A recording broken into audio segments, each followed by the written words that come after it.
During Furia's game against G2 on Vertigo, we actually saw them playing the post plants a bit differently from what I've seen traditionally on the map.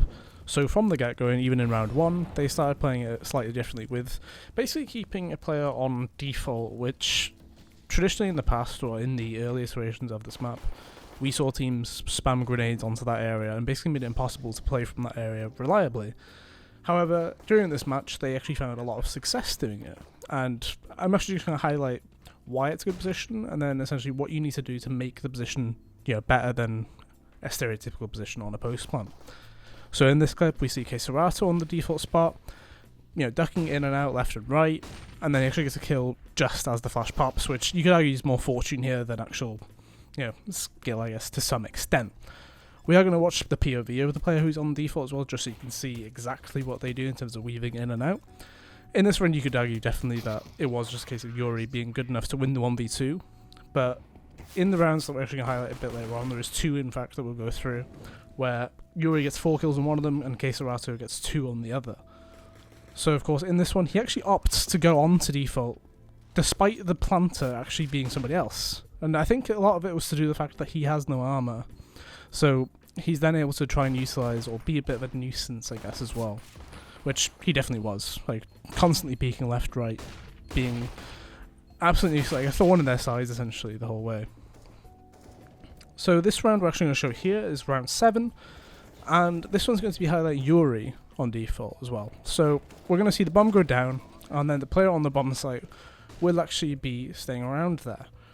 So the key thing about this sort of position, right, it's like, as you saw from KSCERATO's POV just then, there's a lot of angles you can see from, there's a lot of angles you can check.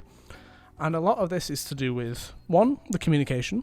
Right, you need to know exactly where your teammate's looking, and you need to be aware of actually being ready to peek left or right, and also be concise with where you're going to peek.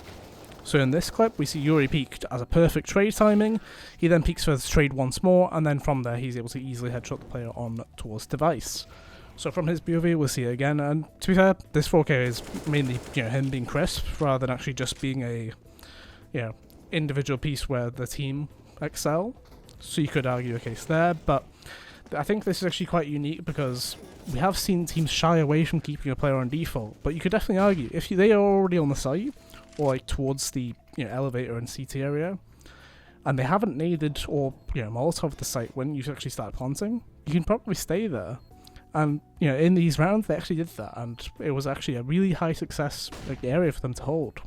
So, as I mentioned, yuurih, he's basically playing inside the site, more or less anti-flash, and ready to swing off his teammate's contact. And the trades were perfect. So this is now round 9, where KSCERATO does the exact same thing in terms of playing default.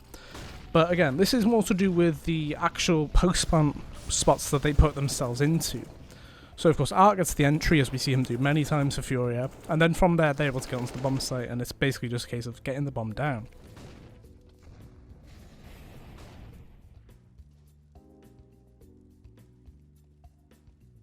So once more we're going to see KSCERATO. He actually tends to go for this position towards the actual railing. I believe some people call it MIBR as well, because they were one of the earlier teams that adopted that area on the rail. But he's actually going to decide to once again go on to default, actually after using grenades, which, quite unusual, but we also saw his teammate go towards sandbags, which is a fantastic position to relay information from, right? You're able to peek, it's a headshot angle, you've got an AK, you have the advantage. And with him at default, he knows he can basically just tuck in because his teammate has his back. And then you see G2 actually used retake Molotovs, there was one towards sandbags, one towards short, and KSCERATO, with the knowledge that there's a player CT and then elevator, he swings off it and gets the kills.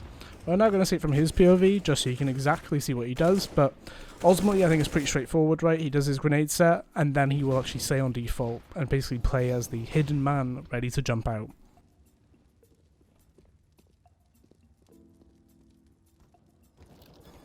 So he uses this position quite a lot. I think it's primarily due to the headshot angle, right, towards the upper side of, whether you call it heaven or just CT upper, I guess. But the main thing is that despite, using all of his utility figures, well, we've already got 2 people towards the back. I'll play a bit closer, but I'll try and be silent. And you can even see the relay there where he has heard from his player at sandbags. You just stay in, I'll cover for you, and I'll actually relay everything to you. So this is actually just a really good way of actually playing the situation, and something you can definitely do in your own, whether it's pugs or team play. Another final round I'm actually going to show is round 12, where this is the first time we actually see them not play in this actual situation as well. So, yeah, you could definitely state a case, obviously, that they've played default so many times and gotten success from it. It kind of makes sense for them to not do it. But coincidentally, the one time they do decide to not play the position, they do then lose the round, which I think this is kind of an unforgivable round to lose as well, bear in mind, because the round went down to like maybe 20-25 seconds on the bomb. Art came in with a lovely backstab for 2 kills as well. A lot of time to get on, good post-plant positions too. There's a lot of different factors here and there, but the main thing is they actually did move away from playing on the default box, which, considering the retake smoke that comes in, could have been very, very big in this situation.